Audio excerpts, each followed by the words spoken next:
Bonjour les cocos, j'espère que vous allez bien. Un petit vlog Paris 5e. Je suis donc dans le quartier latin, boulevard Saint-Michel. Vous avez le RER Saint-Michel, vous avez des bus, vous avez, voyez là-bas, le tribunal correctionnel et je suis rive gauche. De l'autre côté là-bas, c'était rive droite. Alors rive gauche, rive droite, c'est en fonction de la Seine. Donc là, je suis boulevard Saint-Michel. Vous avez, comme vous pouvez le voir, la fontaine Saint-Michel, qui est d'ailleurs dans le 6e arrondissement de Paris. Vous voyez, là vous avez la fontaine Saint-Michel. Et quand vous traversez le passage piéton, là, vous vous trouvez dans le 5e arrondissement de Paris. Et nous allons nous promener dans ce petit quartier. Alors je ne vais pas vous faire tout le quartier latin, je vais vous faire les petites rues de la Huchette, l'église Saint-Séverin, etc. Donc on va rentrer ensemble dans cette rue de la Huchette qui est juste là. C'est une rue qui est dans le 5e arrondissement de Paris. C'est un quartier vraiment très très vieux de la rive gauche. Vous voyez, avec des vieux immeubles, c'est un quartier qui remonte vraiment au Moyen-Âge et parallèle à cette rue, vous avez la rue Saint-Séverin qui vous emmène à l'église Saint-Séverin qu'on va visiter ensemble. Donc le quartier latin, c'est l'époque médiévale. Et pourquoi on l'appelait latin? Alors rapidement, parce que l'enseignement était en latin. Il y avait les universités, plus haut, il y a la Sorbonne d'ailleurs un peu plus haut, et c'était en latin. Voilà. Donc, nous allons passer, nous, dans la rue, vous voyez, Saint-Séverin, de la Huchette, et pour rejoindre la rue Saint-Séverin, qui est au bout, vous avez la petite rue de la Harpe. Vous voyez, tout au bout, là-bas, au bout, la rue parallèle, c'est la rue Saint-Séverin. Donc, la rue de la Harpe relie la rue Saint-Séverin et la rue de la Huchette. Je vais prendre, moi, la rue de la Huchette parce qu'il y a beaucoup plus de choses à dire. Elle a abrité, elle a logé tout un tas de personnages célèbres. Et puis, ce sont deux petites rues qui sont à peu près identiques, si vous voulez, dans le sens où... pareil, des petits commerces au sol, au premier étage, au rez-de-chaussée, des petites rues pavées. Voilà. Donc, son appellation à cette rue de la Huchette remonte au XIIIe siècle parce qu'il y avait une enseigne à l'époque qui s'appelait la Huchette d'Or. Et il faut savoir que dès le Moyen-Âge, c'était une rue très très célèbre. Il y avait des auberges. Il y avait au XVIIe siècle des rôtisseurs, des cabarets. Mais elle était aussi très mal famée, parce que il y avait des coupeurs de bourse, comme on les appelait à l'époque, des pickpockets. Et vous voyez la fontaine Saint-Michel que je vous ai montrée, qui a été construite au XIXe siècle, et d'ailleurs monument historique. Eh bien, à cette époque, à l'époque, il y avait un abreuvoir. Donc, en fin de compte, de l'église, on descendait la rue Saint-Séverin et on allait à l'abreuvoir. Maintenant, c'est une fontaine. Et il y avait donc tout ce petit monde qui traînait par là. Et tous les étudiants venaient traîner dans ces rues, dans la rue Saint-Séverin, dans la rue de la Huchette où nous sommes actuellement. Il y avait un monde fou. Donc, cette rue de la Huchette, elle est tracée sur l'emplacement d'un vignoble qui était appelé le Clos Laas. Et donc, elle part du boulevard Saint-Michel, où nous étions, et elle va remonter jusqu'à la rue du Petit Pont, place du Petit Pont, et on voit Notre-Dame de là. Donc, on va remonter ensemble. Il y a pas mal de restaurations, des petites boutiques souvenirs. On va aller jeter un œil ensemble.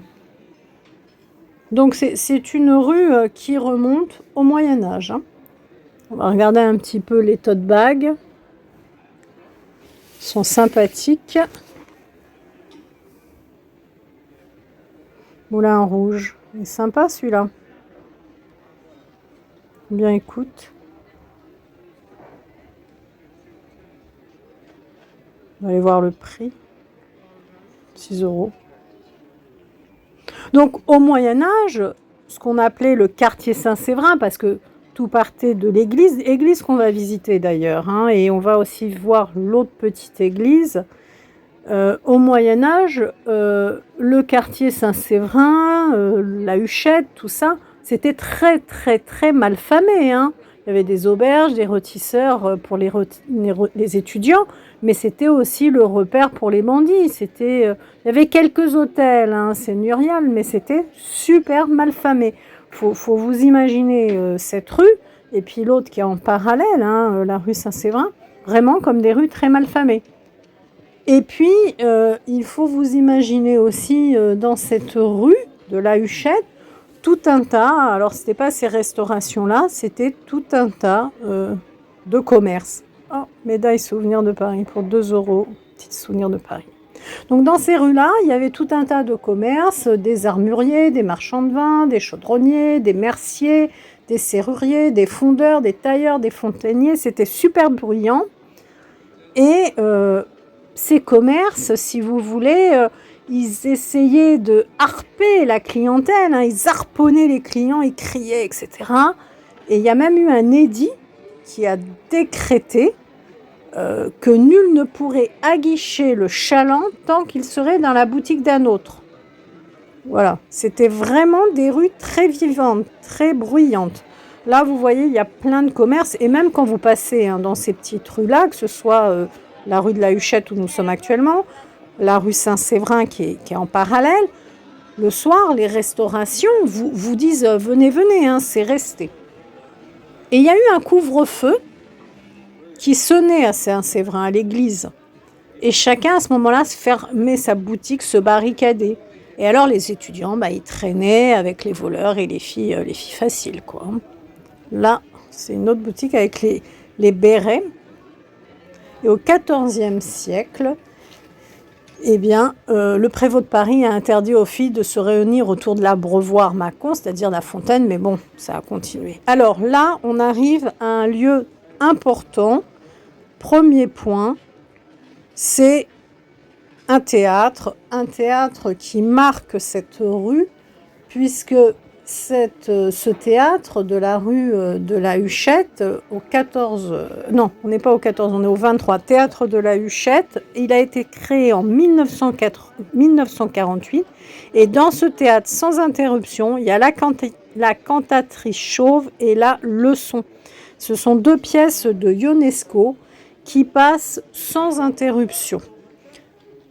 C'est-à-dire que vraiment, depuis l'ouverture de ce théâtre, eh bien, ces 2 pièces n'arrêtent pas. Et là, oui, on est au 23, non, oui, 23, pardon. Oui, on est bien au 23. Et ils ont même reçu un prix en l'an 2000. Vraiment, c'est une troupe qui n'arrête pas. Donc, présente depuis plus de 60 ans. Hein. Et depuis 1948, elle se joue, ces 2 pièces, hein, se jouent sans interruption. À côté, vous avez, comme je vous l'ai dit, pas mal de restaurations. Là, c'est Maison Blanche, restaurant, spécialité française. Il y a aussi des fondus, donc c'est assez mignon. Vous voyez, restauration sympa. Alors, on va voir un peu ce qu'on nous propose. On se rapproche du menu. Donc, de la noix de Saint-Jacques, des fondues bourguignonnes, canard à l'orange, entrecôte maître d'hôtel, coq au vin, bœuf bourguignon, assiette auvergnate, foie gras, soupe de poisson et sarouille, soupe à l'oignon gratiné. Donc quand vous passez, hein, généralement, les petits... on vous appelle. Il y a quelqu'un sur le bas de la porte qui vous dit « Venez manger chez moi ». Donc je continue cette rue de la Huchette. Il y a des pubs, etc. Là, vous voyez, vous avez un pub Ce sont des rues extrêmement animées. Et là, je vais arriver à la première rue qui coupe la rue de la Huchette, puisque la rue de la Huchette va quand même donner naissance à 2 ruelles qui vont rejoindre la Seine. Je vais d'abord vous montrer le magasin de bijoux d'argent. Alors, il a une déco super sympa, c'est très, très, très joli, j'aime beaucoup. Je vous montre la déco, la vitrine. J'essaye de m'approcher au maximum parce que je trouve que c'est féerique. Alors, je m'approche pour que vous puissiez voir. Regardez, c'est très joli. J'aime beaucoup ce ton pastel.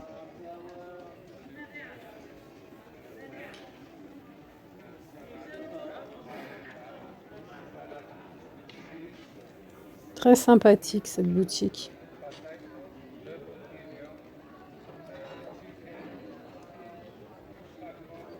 C'est sympa si vous avez un petit cadeau à faire.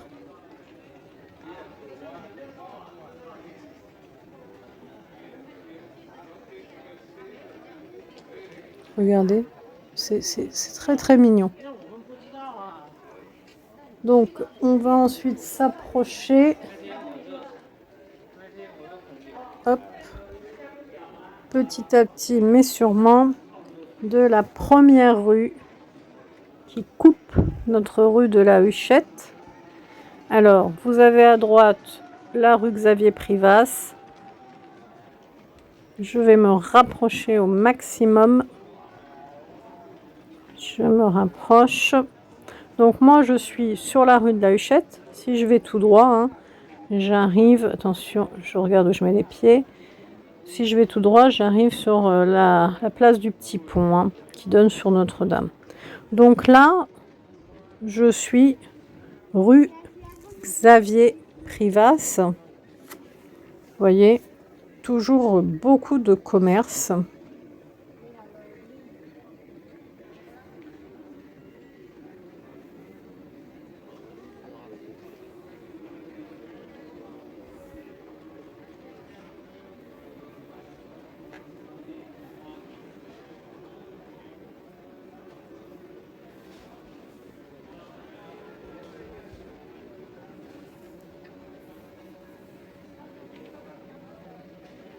Alors, la rue Xavier Privas, oh, l'oiseau, regardez l'oiseau, le pigeon.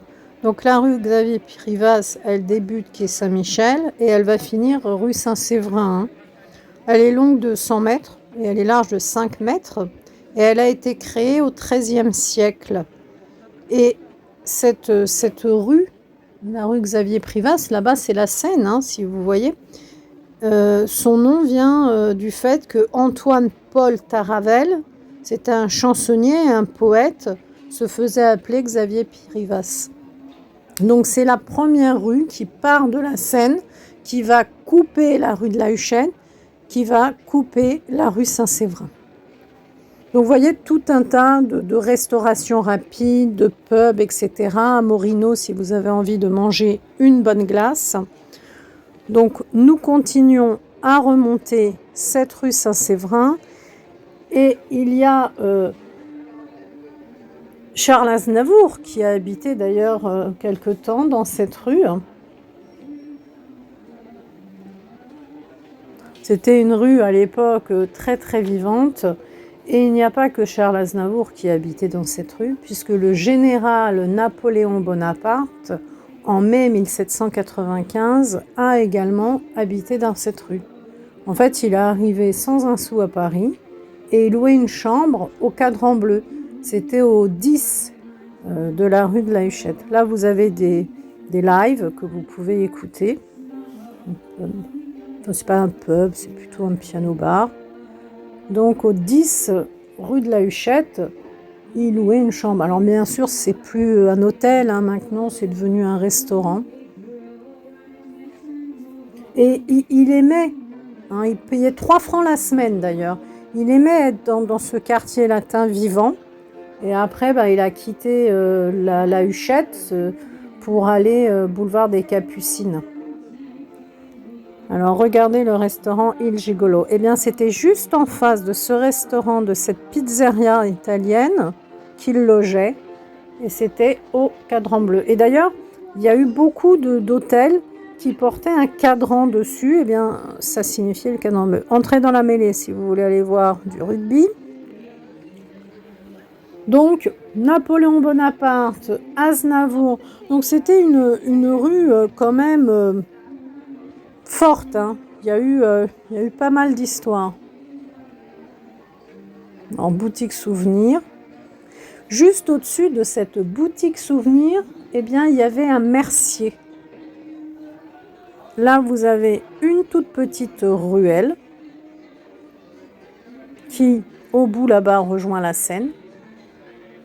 Et si vous vous promenez, vous voyez, vous avez plein de petits panneaux comme ça qui vous expliquent, vous voyez, histoire de la Huchette. Vous voyez, son appellation vient du Moyen-Âge, on vous explique, etc. Et là, nous sommes rue du Chat qui pêche. Rue du Chat qui pêche, c'est la ruelle, en fait, qui rejoint la Seine. Alors, tout simplement, pourquoi rue du Chat qui pêche ? Eh bien, parce que, en fait, ça vient de l'enseigne. Il y avait une enseigne, ici, en fait... c'était une boutique, hein, un poissonnier, si vous voulez.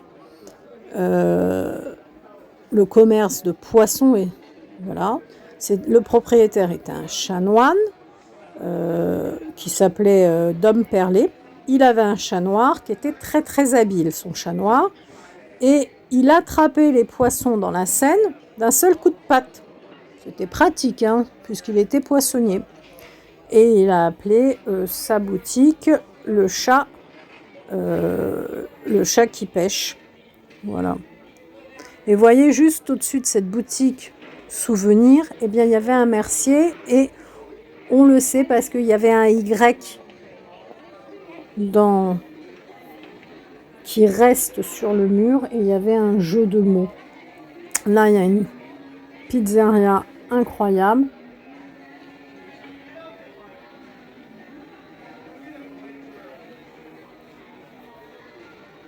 Avec une très très belle décoration.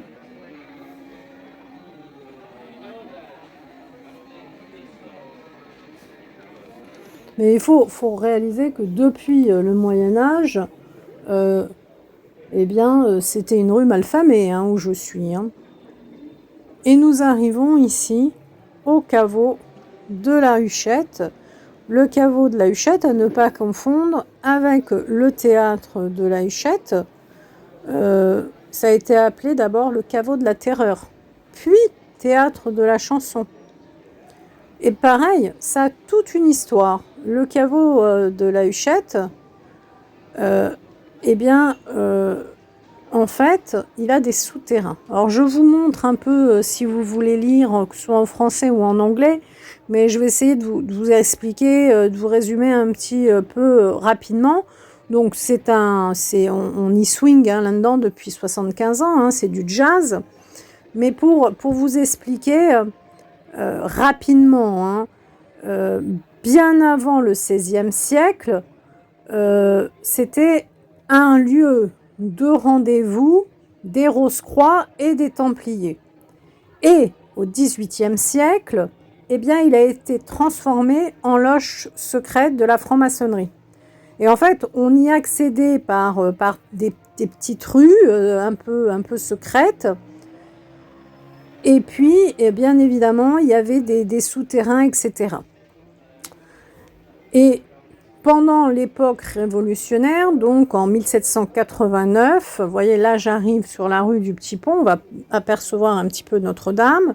Eh bien, l'enseigne du caveau de la Terreur, on était au 5 hein, rue de la Huchette, va abriter les clubs des cordeliers et des montagnards.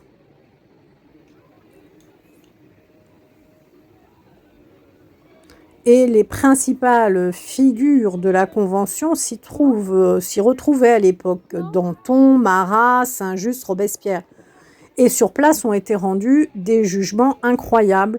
Et l'exécution se faisait également sur place. Vous voyez, au fond, là-bas, il y a Notre-Dame, parce que j'ai remonté toute la rue de la Huchette. Je suis arrivée à la place du Petit Pont.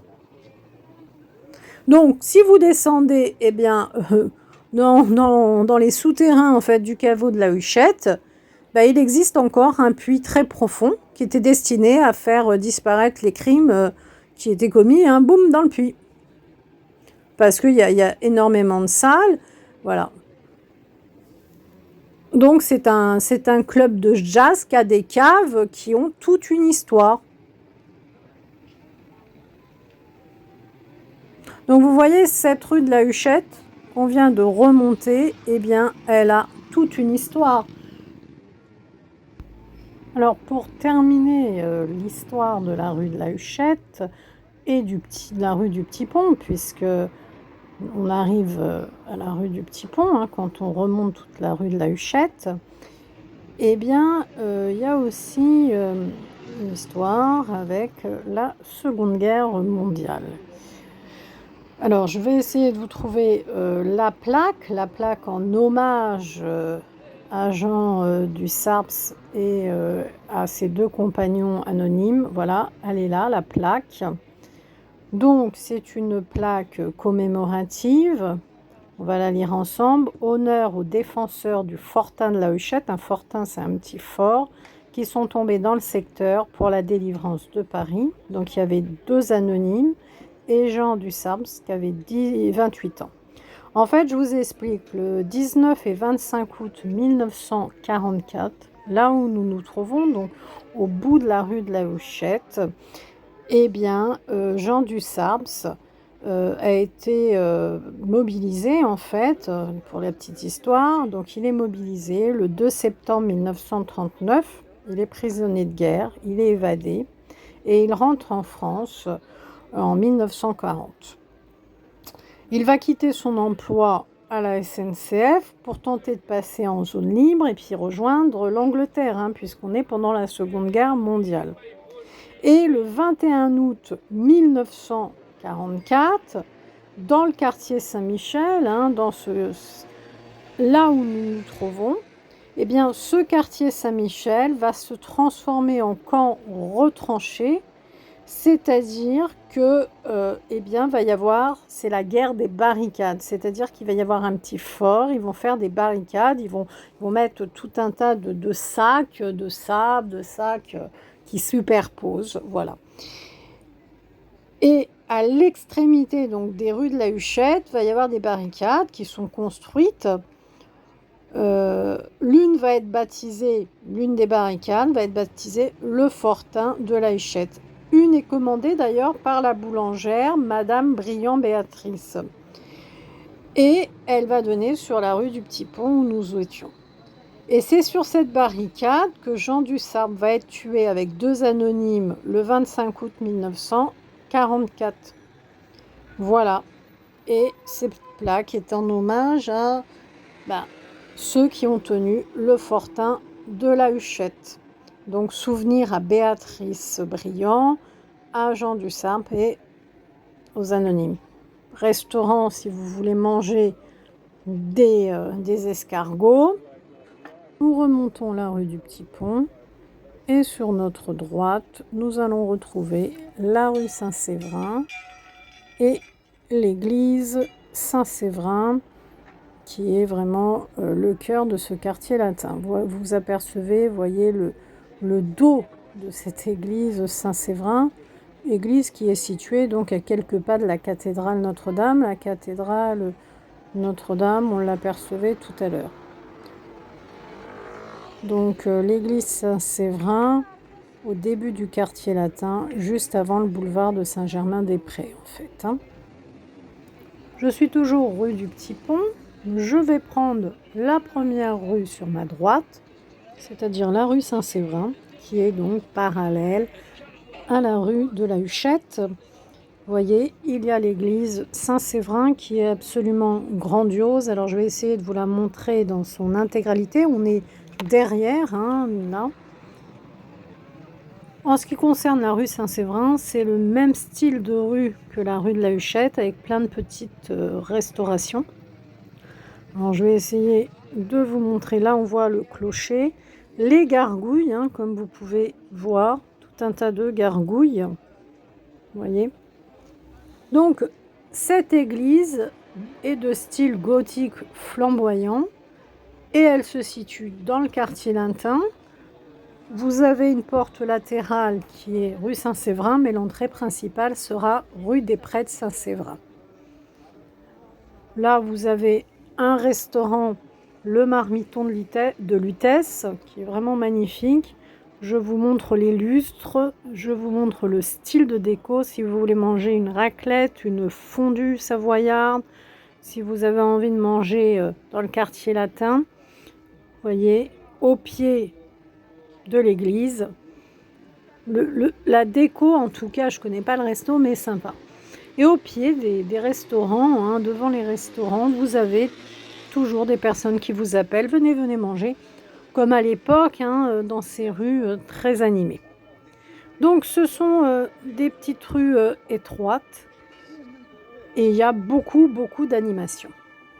Alors, cette église que vous voyez là, eh bien, si vous voulez, elle se dressait autrefois dans un lacis de rues et de ruelles tortueuses qui étaient peuplées de boutiques, de vieilles maisons. Là, nous sommes sur une porte latérale. Et vous voyez là, eh bien, c'est Saint-Séverin. Il est là. Alors, cette magnifique église que nous contemplons est en majorité du XVe siècle, mais cet édifice existait au VIe siècle. L'histoire, c'est qu'il y avait un ermite qui s'appelait Saint-Séverin. Et cet ermite, si vous voulez, priait. Et après sa mort, une chapelle, on le voit bien, hein, l'ermite, il est là, une chapelle a été édifiée pour l'ermite. Mais les Normands ont saccagé la chapelle. Et donc, une église romane fut érigée à la fin du XIe siècle, avant d'être remplacée au XIIIe siècle par une église gothique. La première rue, donc sur votre gauche, c'est la rue des Prêtres Saint-Séverin. Et c'est la rue que nous allons emprunter pour arriver à la porte principale. Cette église, malheureusement, a eu pas mal de soucis, dont un incendie au XVe siècle. Et il y a eu tout un tas de travaux de reconstruction qui ont été engagés par Guillaume d'Estouteville, qui était l'archiprêtre des lieux. Vous voyez là, j'emprunte la rue des Prêtres Saint-Séverin. Donc là, je vais arriver sur la façade principale. Alors, je vais essayer de vous montrer le mieux possible la grande tour qui date du XVe siècle. Vous voyez, on est bien rue des Prêtres Saint-Séverin. Voilà l'entrée principale. Nous avons ici un magnifique portail occidental du XIIIe siècle. Et ce portail, il a toute une histoire. Ce n'est pas le portail d'origine de l'église. En 1837, le portail de l'ancienne église Saint-Pierre-au-Bœuf a été inséré dans la façade occidentale de Saint-Séverin. Le portail, en fait, appartenait à l'église Saint-Pierre-au-Bœuf. Cette église se trouvait sur l'île de la Cité, près de la cathédrale Notre-Dame, sur la rue. Elle était rue Saint-Pierre-au-Bœuf, maintenant c'est la rue d'Arcole.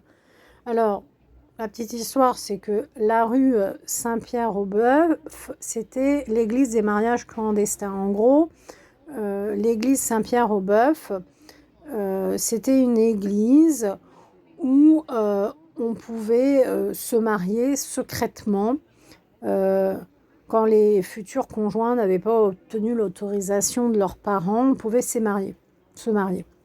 D'ailleurs, c'est dans cette église que le philosophe Denis Diderot a épousé Anne-Toinette Champion le 6 novembre 1743 dans l'église Saint-Pierre-aux-Bœufs. Il y a eu pas mal de mariages célèbres dans cette église Saint-Pierre-aux-Bœufs. Et l'église Saint-Pierre-aux-Bœufs, qui était au 7 de la rue Saint-Pierre-aux-Bœufs, est devenue bien nationale au XVIIIe siècle. Et elle a été vendue, en fait, à un tonnelier qui en a fait son magasin au XIXe siècle. Et finalement, elle a été démolie au XIXe siècle lors des travaux de la rue d'Arcole, mais on a gardé la porte. Voilà, et on l'a mise à Saint-Séverin.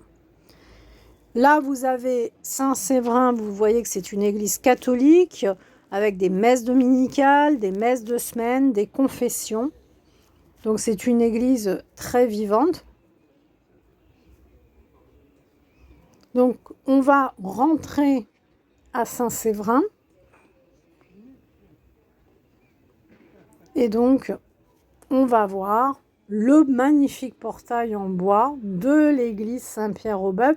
Et vous voyez, il y a un B gravé, vous voyez, sur la porte, puisque c'était le portail de l'église Saint-Pierre-aux-Bœufs. Heureusement qu'ils ne l'ont pas jeté, parce que vraiment, il est juste magnifique. Donc, nous rentrons dans l'église Saint-Séverin, donc en plein cœur du 5e arrondissement, église de style gothique flamboyant.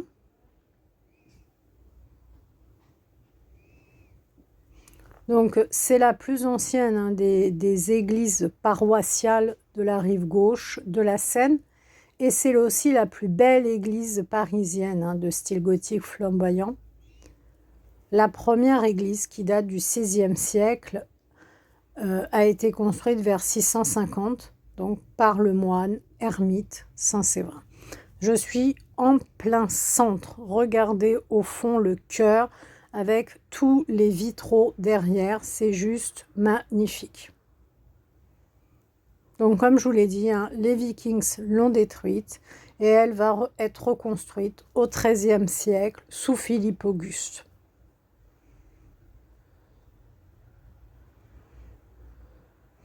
Elle est vraiment majestueuse. Alors à côté de l'église, vous avez un cimetière, puisqu'il y avait le cimetière à côté. Vous avez le petit parc qui est rattaché, etc. Alors il faut savoir que le clocher de cette église, le clocher du XIIe siècle, eh bien il abrite la plus vieille cloche de Paris, et c'est vraiment incroyable. On va se balader à l'intérieur de cette église qui est vraiment très paisible.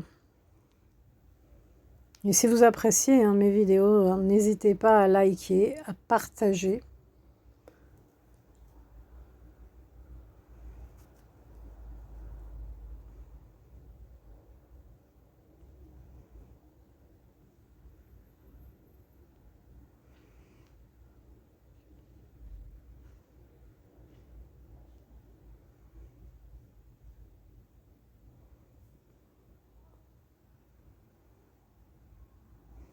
Alors dans cette église, durant la Révolution, l'église n'a pas été endommagée.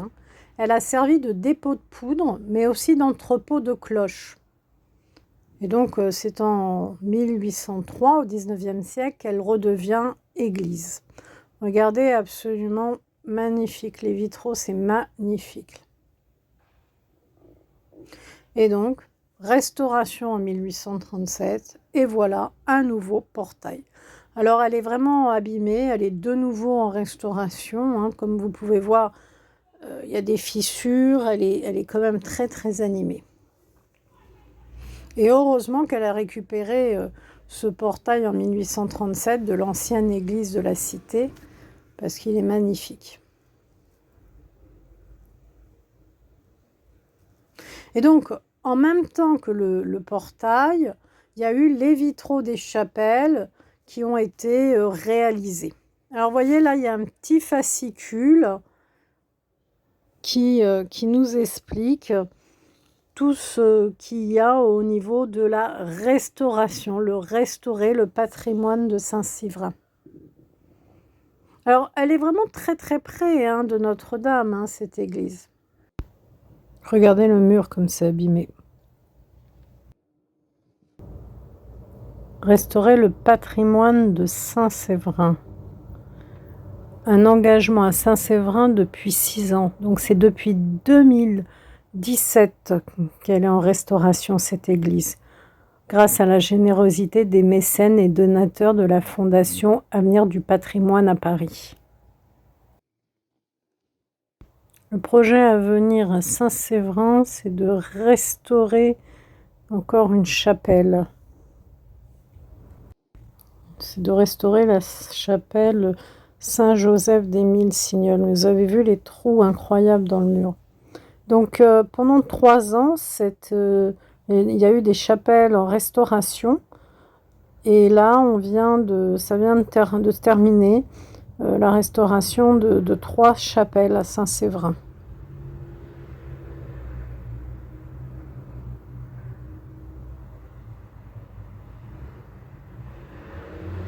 Mais elles étaient vraiment infiltrées d'eau, etc. hein, C'était très très abîmé.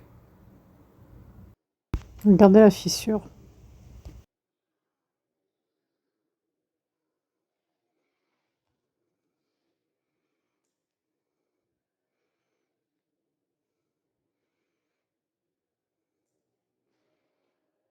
Alors ici, on a Saint-Antoine de Padoue.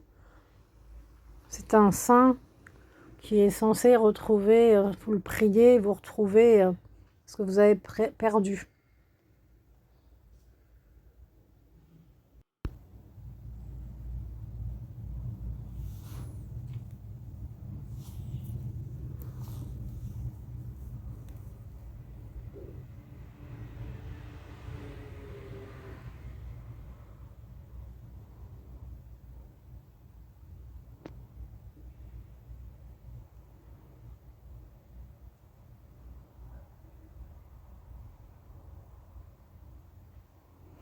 Donc là, on arrive à la chapelle Saint-Jean. Donc vous voyez, elle a été entièrement rénovée, chapelle Saint-Jean. Et les peintures murales qui la décorent sont directement inspirées par la Renaissance italienne. hein. Elles ont été réalisées par Hippolyte Flandrin, l'un des meilleurs élèves d'Ingres. Et Flandrin réalise ici sa première œuvre monumentale avant Saint-Germain-des-Prés. Et c'est cette chapelle hein, qui a été entièrement rénovée. Il y en a eu d'autres, mais ici, qui a été rénovée.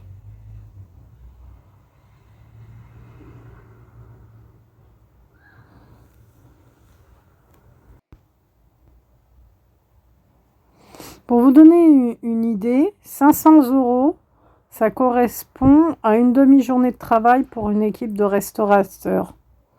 C'est énorme hein, ce qu'il faut pour rénover une chapelle. Donc nous nous approchons du cœur de l'église avec derrière son déambulatoire. Donc le déambulatoire, c'est petit chemin en fait, si vous voulez, derrière, hein, pour simplifier. Et en fait, je vais vous montrer, regardez bien, donc là on est au cœur. Le déambulatoire, vous voyez, il est particulier de cette église parce que les piliers qui la composent se prolongent en arc sur les voûtes et donnent ainsi, vous voyez, cette impression d'une palmeraie autour du chœur. Vous avez vu les vitraux de Saint-Séverin qui datent de plusieurs époques. Alors l'église Saint-Séverin possédait un orgue dès le XIVe siècle, mais il a été remplacé au début du XVIe siècle.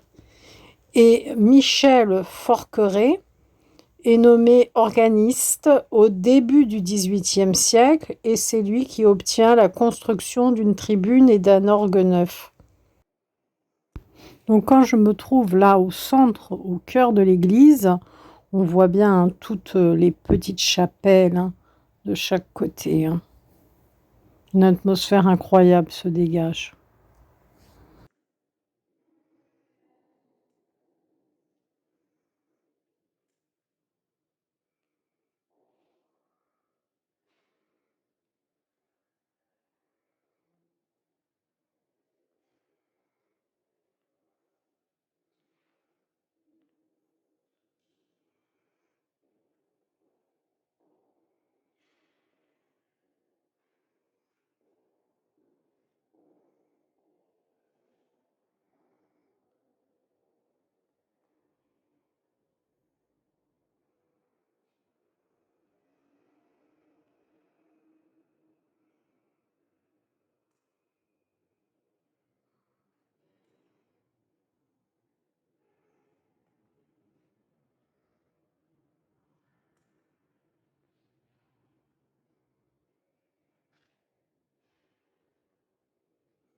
c'est super, coucou, j'adore, je sais pas vous, mais moi j'adore, on s'y sent bien dans cette église, même si on n'est pas chrétien, elle est vraiment magnifique.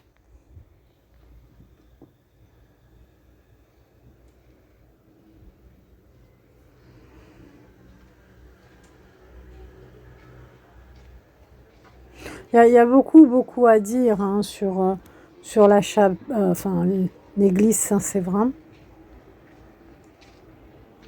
Elle est juste magnifique. Je vais vous montrer de loin, essayer de vous faire un plan.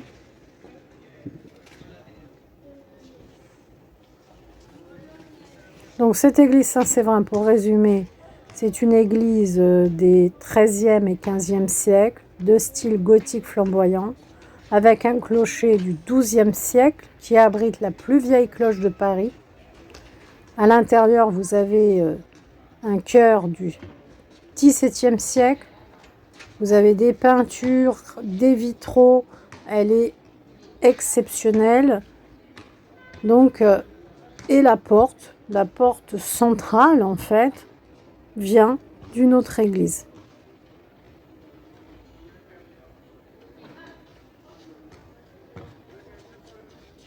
Et un buffet, n'oublions pas, d'orgue, qui est classé un monument historique. Le buffet, c'est ce qui va recouvrir l'orgue, en fait. Alors, regardez là-bas, incroyable sur l'immeuble.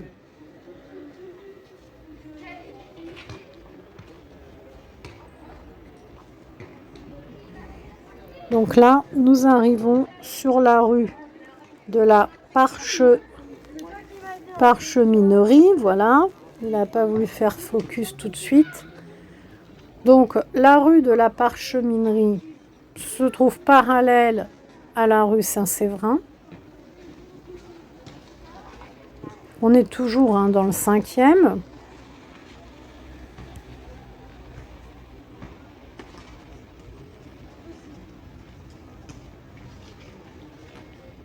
Donc, quartier de la Sorbonne. À la Sorbonne, l'université, elle est vraiment pas loin.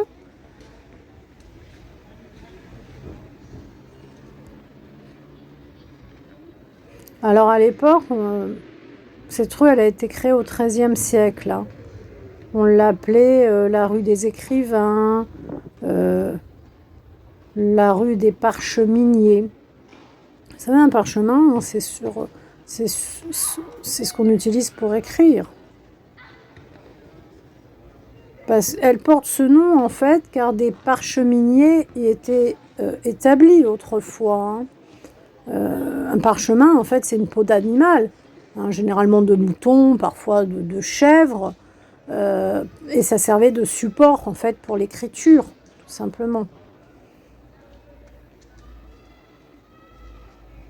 Donc on va remonter cette rue du quartier latin, de la rue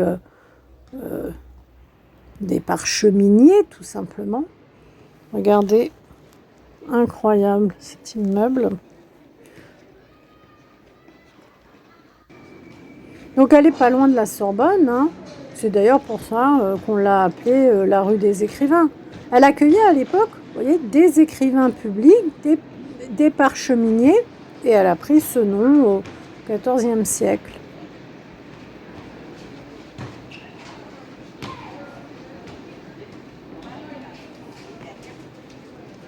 Donc c'est une petite rue piétonnière. Et d'un côté de cette rue, vous avez, je vais vous montrer, le cloître de l'église Saint-Séverin, le square André Lefebvre.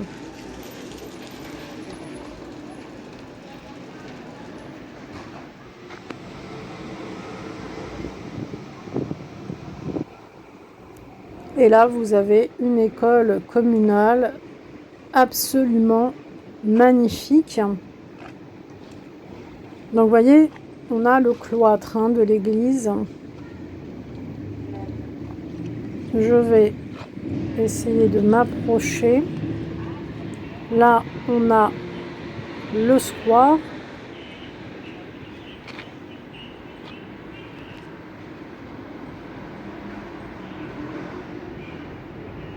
Donc autour de l'église,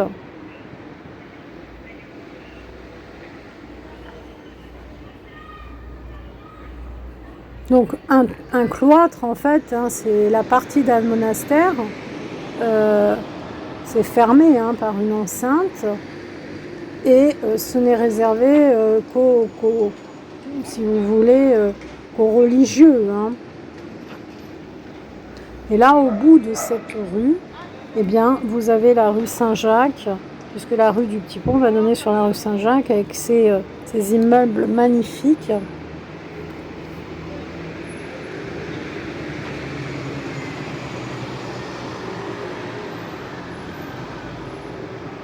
Alors là, c'est le square qui se trouve derrière l'église Saint-Séverin et l'école communale. Elle est vraiment très très belle. Regardez comme elle est belle. Donc c'est une école publique. Hein. Regardez. République, le R et le F, République française. Hein.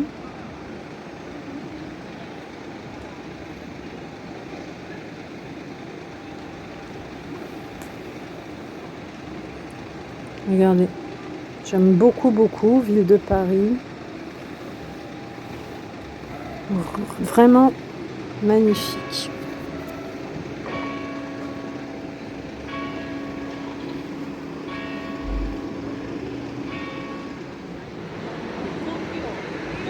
Donc si vous remontez tout droit, vous arrivez à la Sorbonne. Là, vous êtes au square André Lefebvre. Ce petit square, vous voyez, qui donne sur la rue Saint-Jacques. Et dedans, dans le square, vous avez des petits jeux. Vous voyez, derrière l'église Saint-Séverin. Donc quartier de la Sorbonne. Hein. C'est vraiment un petit square. Hein. Et le square s'appelle André Lefebvre. Il porte le nom du littérateur et philosophe français, hein, André Lefebvre. Et juste en face, vous avez l'école.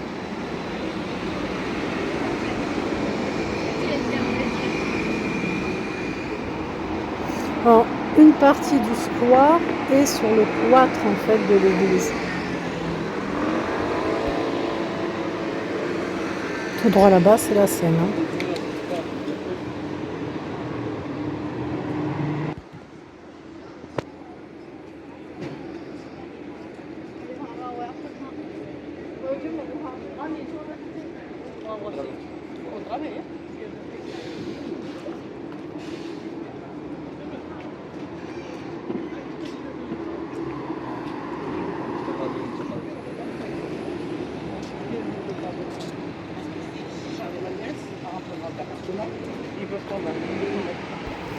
Donc là, je suis en train de faire le tour hein, de l'église Saint-Séverin.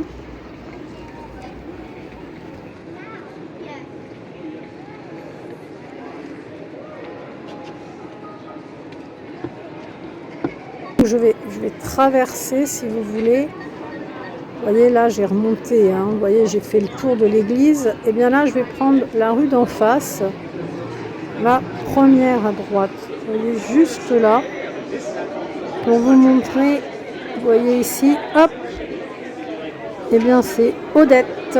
Odette à Paris, qui est très connue, très réputée. Pourquoi ? C'est une pâtisserie, chou à la crème, pâtisserie sophistiquée. On n'est pas loin de Notre-Dame, on est rue Galande, dans le 5e. La maison Odette, eh bien, elle est très très connue. Hein. Elle a été créée il y a plusieurs années. C'est une pâtisserie Odette spécialisée dans les choux à la crème. Alors là, vous avez une plaque hein, commémorative. On va aller voir un peu de près donc ce qu'ils vendent. Et au 1er, au 3e étage, vous avez le salon de thé minimaliste rétro avec une vue sur Notre-Dame. Et vous pouvez déguster, hein, vous voyez, une petite pâtisserie, un petit chou accompagné d'un chocolat chaud, un petit thé, pas une coupe de champagne, hein. Alors dedans, vous avez, vous voyez, les choux à la crème, et à l'intérieur, vous avez un sol en damier de marbre. Au mur, vous avez de la marqueterie. C'est très, très mignon. Vous avez l'impression de revenir aux années folles. Alors, on va aller voir au niveau des parfums. Regardez, c'est magnifique. Alors, vous avez du chocolat, vous avez pas mal de parfums. Et vous voyez, Saint-Séverin, juste là. Une petite rue piétonne. Vous pouvez déguster des choux à la crème. Vous avez un petit comptoir qui donne à l'extérieur.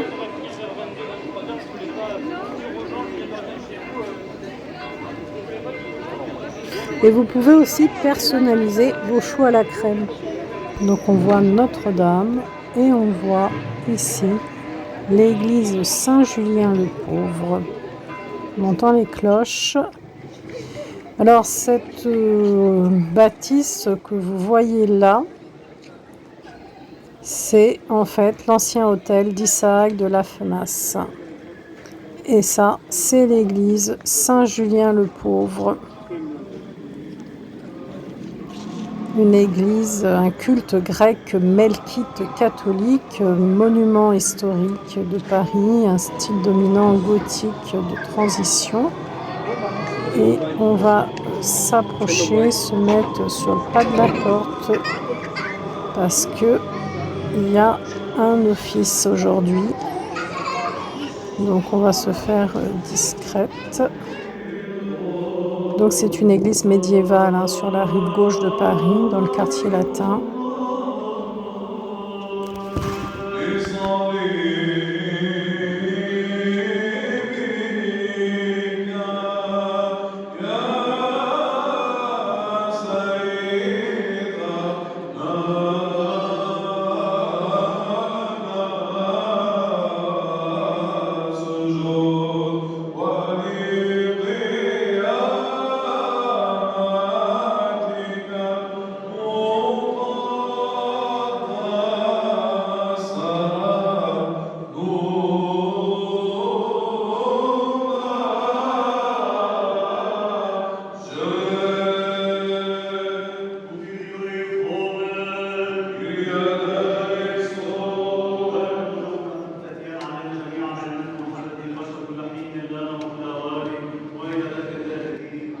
Alors c'est pas voulu, mais aujourd'hui, c'est le 10 septembre et c'est le jour de la Sainte Croix. Je suis très très touchée. Je vais d'ailleurs fermer le vlog sur ce moment de prière. Alors l'église Saint-Julien-le-Pauvre, c'est une église médiévale située sur la rive gauche de la Seine à Paris, dans le quartier latin. Pas loin, vous avez Notre-Dame. Derrière l'église, vous avez le square René Viviani, si vous voulez venir voir. Et depuis la fin du 19e siècle, cette église grecque melkite catholique de Paris a un rite byzantin. Alors je suis venue par hasard, mais je vais clôturer le vlog sur ce moment magnifique.